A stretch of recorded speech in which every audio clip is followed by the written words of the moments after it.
time is maybe 1 here and the other one here. So this is 3 ks over L.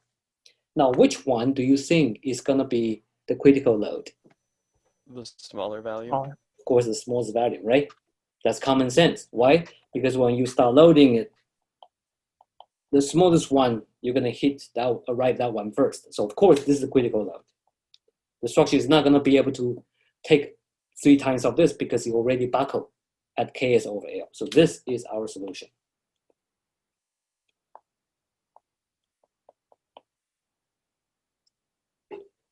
Now, what we're going to do is what? What we're going to do is when you actually put these values into it, and there's another interesting thing that we're going to find. When we plug these values into this by putting P equals ks over L, and this will be step 5. We can even find the shape of deflection. So what we're going to do is we use P equals ks over L in this equation, and we may call this whole thing to be equation 1.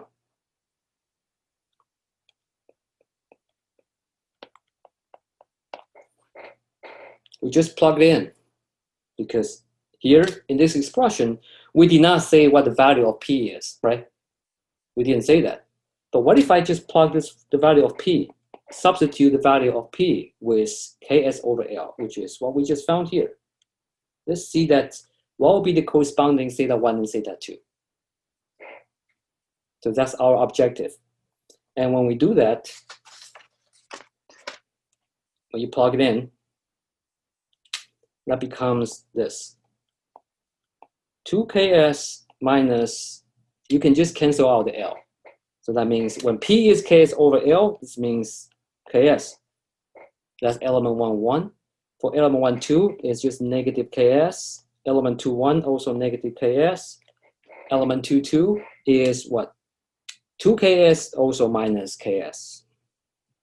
So 2 ks minus ks. And this times theta 1 and theta 2 must be 0. Now, our objective has changed. Rather than finding the critical load, now we are interested in finding what is the corresponding angles. That's what we are after right now. Once you have found the critical load, now we can find the corresponding deflection angles. And of course, this will become this. You can just take everything out because if you look at this matrix, what do you see here? Everything is ks, right? Correct? So we can actually take the ks out, and this would actually become this. It will just become ks times what? The element 1, 1 is just 1. Element 1, 2 is what? Minus 1. And minus 1 and 1 times theta 1, theta 2. This whole thing must be 0, 0. This is what we have. Right? It's coming from here.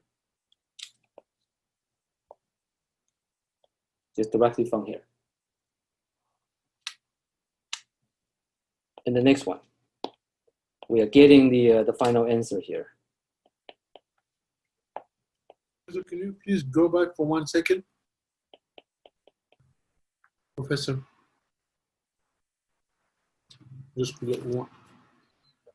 Yep, I'm good. Thank you very much. So now we have this.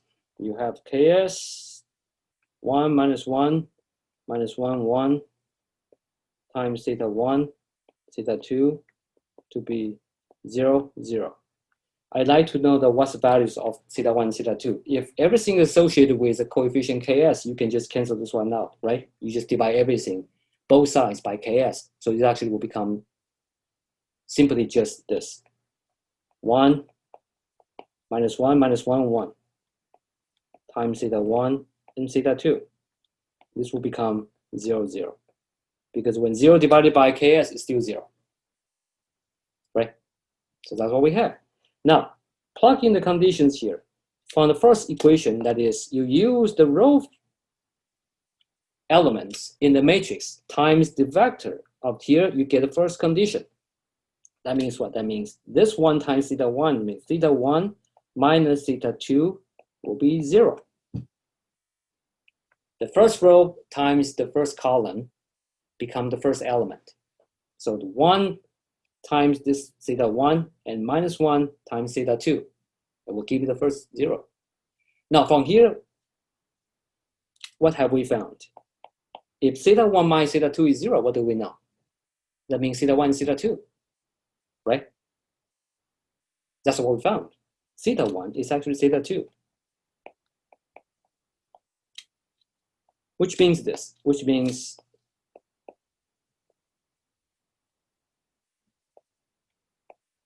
when your critical load is Ks over L, your theta 1 equals theta 2. What does that mean? That means this. If theta 1 is theta 2, and if you go back to our original profile, if theta 1 is theta 2, the middle member is going to be level. Would you agree? Because theta 1 equals theta 2. So theta 1 minus theta 2 will be 0. That means this member must be level.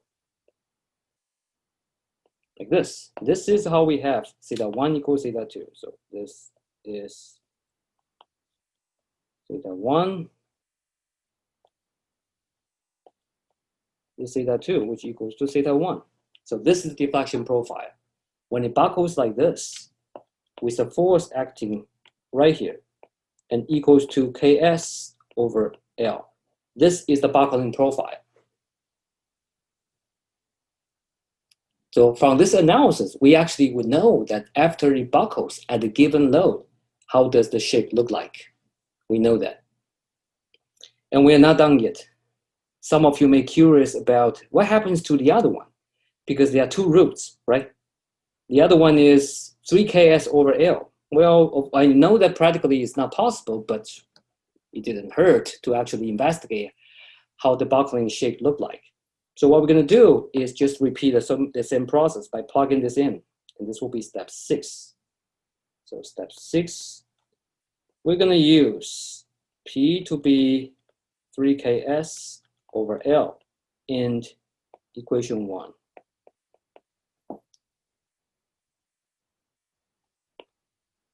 Now, if we do that, you will know that the P that we're going to substitute into it is we're going to use 3Ks over L. Substitute 3Ks over L into the expression of P.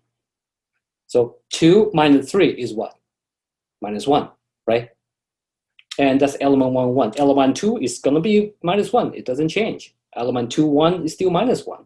But element 2, 2 is also the 2 minus 3, that's going to be minus 1. So the whole thing actually turns out to be this. It's going to be minus Ks, minus Ks, minus Ks, and minus Ks everywhere, right? Times what? Times theta 1 and theta 2. This equals to 0, 0. This is what we're going to arrive by this substitution. Now, of course, we will take minus Ks out of the equation. So that will give us something like this. Theta 1, theta 2 to be 0, 0, like this, right? And then you divide everything by minus Ks. Of course, what you're going to do is you're going to cancel this one out. And if 0 divided by minus Ks is still going to be zeros. That won't change your thing. So eventually we arrive this expression 1, 1, 1, 1 times theta 1, theta 2, which equals to 0, 0. And we're going to do exactly the same thing like we did before. Use the first row, multiply the column, and you're going to get the first element. So that means this. That means theta 1 plus theta 2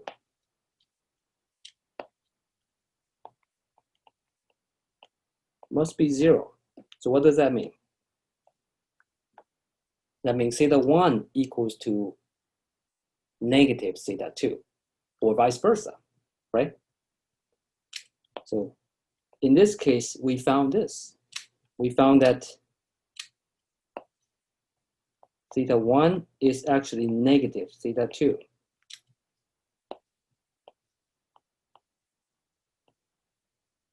When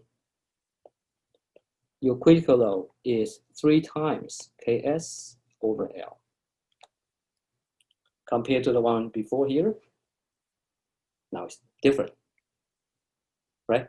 Now let's see the deformation profile.